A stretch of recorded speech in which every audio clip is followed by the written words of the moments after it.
Unexpected events. Now, that's kind of a term that we use in everyday conversation. Something comes up and you say some unexpected events. But that is also the title of a book and a documentary that is way more than unexpected events. Here to talk about the project involving the film and so much more is Luana Cowan, who has a personal story to tell. And Valerie Dixon, welcome to you both. Thank you. So I can call you guys filmmakers, right? It's a journey. Yeah, a little bit. Yeah, it's a journey. So tell me a little bit, I mean, this started as a book, correct? Yes. Talk to me about how that came about. Well, I lost 3 sons to violence within 11 years' time. After the first year of losing my first son, I began to write by all my emotions down on paper, because when a person going through the grief process, I mean, for me, writing was a tool for me. It was giving me relief, and because it's so much bottled up inside with such tragedy. So I began to write, and well, actually, my nephew was found dead 5 months after my first son's murder. So 3 sons and a nephew. Yes. Okay. Yes, and it was the Friday before Mother's Day when the first one left in 2001.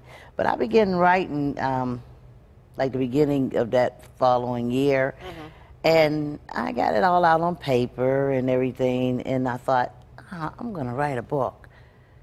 But it went away, and I'm a writer where I only can write at the moment when I'm inspired. Okay. So I put the book away, and then the second thing occurred was my second son in 2005. So 4 years later. Yes, okay. And 2 weeks before Christmas. And following year, I picked up that pen and I start writing again. And then it was 2012. Well, actually, when I began to write for the second son, I thought, oh, this book is completed, but it wasn't, because I didn't feel the spirit of completion. I just kind of lost interest in it, put it away up on the shelf, my notes, everything, and I went on about my life. At least I tried to focus on other things. And then after the 16th day of April 2012, when my third son was murdered, I felt that spirit of completion. And 2 weeks later, I finished my book. It was like April the 30th. And I had to self-publish my book, so it didn't really come out until December, of 2012. But nevertheless, it was completed then. And I like to say none of my sons reached the age of 20.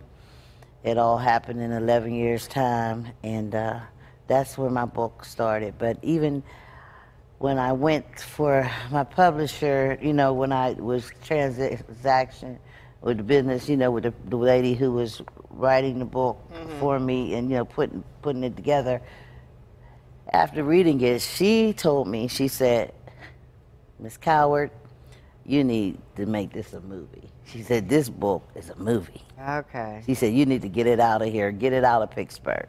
Okay. So. Hold that thought for a second. Valerie, talk to me a little bit about, because you've been on the show many times, you've worn many different hats,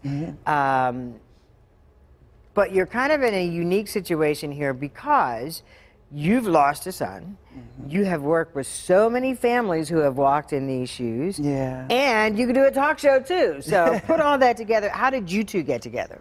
Well, I had heard about her losing her son, and she was actually involved in the community. She had did community events and things like that, little carnivals for everybody, get the streets shut down out in Duquesne. And, I said, I need to meet this lady. And it was a month between our son's death. But when I pulled up and got on my car and walked over to all the events, it was just something that drew me right to her. And I said, that must be her right there. And she said the same thing when she seen me. And that was literally 17 years ago. We've been friends ever since. But it was such a inspiring spirit that she had of giving and helping. And I always wanted to help other family members that were going through the grieving process find what their niche is and try to help support them get to where they want to be so that they can utilize their resilience in health and wellness and trying to help somebody else, because usually that's what it turns into. That's what it turns into. Now, I want to, before we have to take a commercial break, we have two different clips from the movie. We're going to take a look at the first one now, then we'll come back and talk for just a minute.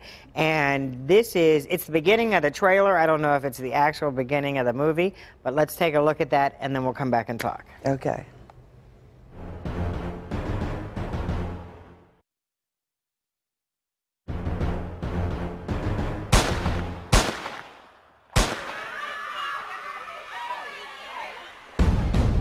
Jimmy, don't go up there.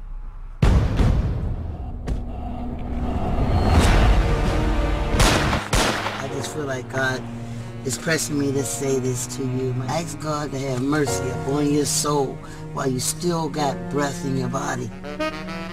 Just do that. I'm rough riding like X, hot cool like BG. A young thug nigga representing 2nd Street. Ready to raise the heat, knocking nigga off they feet quick. Let the rock above my head, spit the clip and dig. Roll 1, never slip, do whatever for they click. Roll 2, watch who you rap for, what they rap for you. I don't even think I want to roll. For real, man. Memorial, you know what I'm saying? Memorial party. Like, I don't think I want to roll, bro. Nah, I'm just trying to chill, that's all. Alright, roll past, roll past.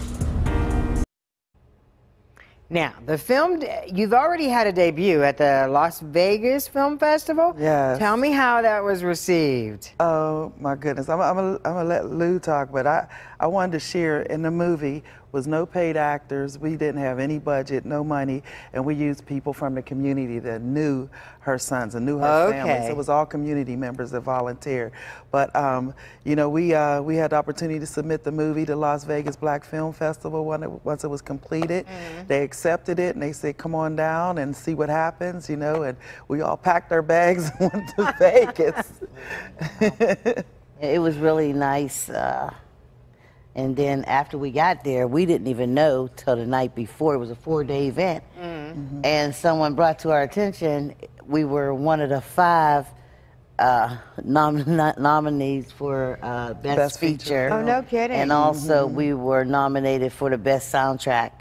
And it was another guy from another state actually ended up winning the Best Feature, but he was at it for many years. I was I'm gonna say, yeah, his story was touching.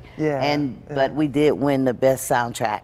And so, which her sons who did music, because her first son, he was signing a contract just before he was getting ready to leave, and he was going to a memorial service for another kid that got killed, and he got killed at the memorial service of the other kid. But he was about to get signed itself, you know. But his music was on the soundtrack, so that made it even special that he won. You know, Hold that thought for a second. We got to take a commercial break. We got more to talk about. I want to tell you more about this film. And we're going to talk, I think, about an effort to bring this film to Pittsburgh. That's what I thought. That's it. We'll be right back. Don't go away.